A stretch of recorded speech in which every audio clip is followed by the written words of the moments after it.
चले यहाँ चलते हैं past indefinite tense. Okay, past indefinite tense के बारे में समझते हैं कि पास्ट इंडेफिनिट टेंस क्या होता है, और पास्ट इंडेफिनिट टेंस में हम लोग सेंटेंस बनाएंगे और उसी के ऊपर हम लोग सेंटेंस बनाना सीखने वाले हैं। ओके, तो सबसे पहले हम यहाँ पे लिख देते हैं पास्ट इंडेफिनिट टेंस। क्या लिख देते हैं? Past indefinite tense. Past indefinite tense. Okay, past indefinite tense की जो पहचान होती है, पास्ट इंडेफिनिट टेंस की पहचान ये होती है किसी भी सेंटेंस के अंत में या, ई, ये, आ, ता था, ती थी, अगर ऐसे शब्द आ जाता है तो समझ जाएंगे कि ये पास्ट इंडेफिनिट टेंस का है। क्या है? पास्ट इंडेफिनिट टेंस का है। नेक्स्ट हमारा है, इसकी स्ट्रक्चर की बात करें तो इसकी स्ट्रक्चर जो होती है, सबसे पहले हमको सब्जेक्ट लगा देना है, सब्जेक्ट के बाद वर्ब का दूसरा फॉर्म लगा देना है, और उसके बाद क्या लगा देना है? ऑब्जेक्ट लगा देना है। ओके, पहले हमको क्या लगा देना है? सब्जेक्ट लगा देना है, सब्जेक्ट के बाद क्या लगाना है? वर्ब का दूसरा फॉर्म लगाना है, और उसके बाद हमको ऑब्जेक्ट लगाना है। ओके, चलते हैं थोड़ा सा एग्जांपल ले लेते हैं और फिर उसके बाद हम उस पर क्या करते हैं समझते हैं। पहला एग्जांपल है, मैंने उसे पढ़ाया, वह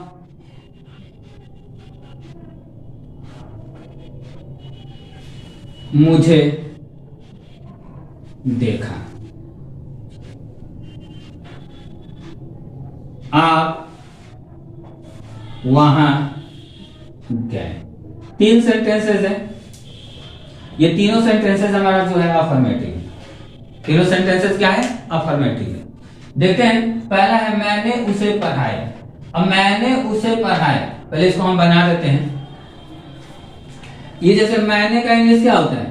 आई होता है, और पढ़ाना का टीच होता है, लेकिन हमको चाहिए कौन सा फॉर्म? दूसरा फॉर्म। तो क्या हो जाएगा? I taught, teach taught. Teach का दूसरा रूप क्या होता है? टॉट। I taught. और किसको पढ़ाया? उसे पढ़ाया। उसे के लिए हम क्या लिखते हैं? हिम। I taught him. वह मुझे देखा, क्या उसने मुझे देखा? यहाँ पर हम बना सकते हैं कि उसने मुझे देखा। तो उसने के लिए क्या हो गया? ही हो गया। और देखना का इंग्लिश क्या होता है? सी होता है। देखना का इंग्लिश क्या होता है? सी होता है। तो सी का दूसरा रूप क्या होगा? सी सा सी। सी सा सी। तो ही के बाद क्या हो जाएगा? सा, ही सा। और किसको देखा? मुझे देखा, तो मी। ही सा मी। उसके बाद आप वहां गए, आपका इंग्लिश क्या हो जाता है? यू। जाना का क्या होता है? गो। तो दूसरा रूप हमारा क्या होगा? वेन। You when. और वहां का क्या होता है? देयर। You went there. तीन सेंटेंसेस हो गया। जैसे पहला हो गया मैंने उसे पढ़ाया, आई टॉट हिम। अगर यहाँ पे आपको बोलना है तो उसने मुझे पढ़ाया, तो क्या हो जाएगा? He taught me. अगर यहाँ पे हम बोल दें कि आपने उसे पढ़ाया, आपने उसे पढ़ाया, तो क्या हो जाएगा? You taught him. नेक्स्ट है उसने मुझे देखा, तो उसने मुझे देखा क्या हो गया? ही सा मी।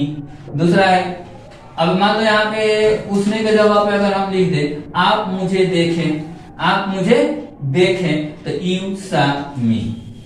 नेक्स्ट है आप वहां गए, तो यू वेंट देयर। यहाँ में भी ये भी लिख सकते हैं कि वह वहां गया, तो ही वेंट देयर। अगर ये भी बोल सकते हैं कि मैं वहां गया, तो I went there. Okay, next चलते हैं, थोड़ा सा इसका निगेटिव देख लेते हैं। निगेटिव सेंटेंस क्या देख लेते हैं?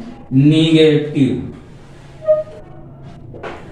निगेटिव का स्ट्रक्चर हमारा होता है, सबसे पहले हमको सब्जेक्ट लिख देना है, सब्जेक्ट के बाद क्या लिख देना है? डिड लिख देना है, डिड के बाद क्या लिख देना है? नॉट लिख देना है, और नॉट के बाद यहाँ फर्स्ट वर्ब का फर्स्ट फॉर्म आता है, उसके बाद क्या आता है? ऑब्जेक्ट आता है।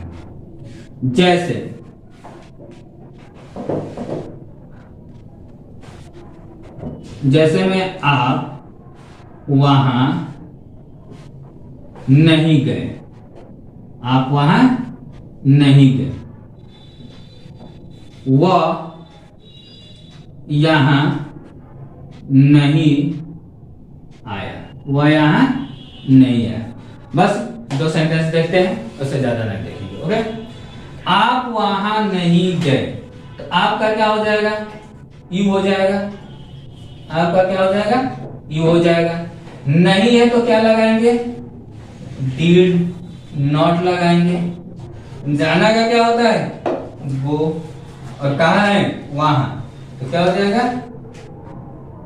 देयर। तो हो गया, you did not go there. वह यहां नहीं आया, तो वह का क्या हो जाएगा? ही। नहीं है तो did not, he did not. और नहीं आया का क्या हो जाएगा? तो फर्स्ट फॉर्म हो जाएगा कम। वह यहां नहीं आया, he did not come here। यहां है ना, यहां पे क्या हो जाएगा? here। जैसे मान लो मैंने बोला कि मैंने आपको नहीं पढ़ाया, I did not teach you। I did not teach you। उसने मुझे नहीं देखा, he did not see me। he did not see me। मैंने तुम लोग को नहीं बताया, I did not tell